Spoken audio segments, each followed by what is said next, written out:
有時，我哋會感嘆時間嘅流逝，或者因為錯失咗啲嘢而感到遺憾。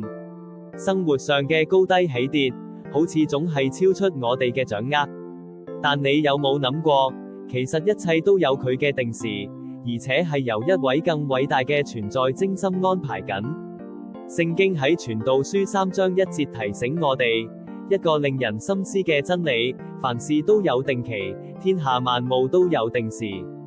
呢句金句唔單止係講緊時間，更係講緊神嘅智慧同佢對生命嘅全面掌握。他喺每個季節、每一個人生階段，都為我哋預備咗最合適嘅時機同挑戰，有佢深遠嘅美意。所以，唔好再為過去嘅錯過而悔恨，亦都唔需要為未來嘅未知而過度憂慮。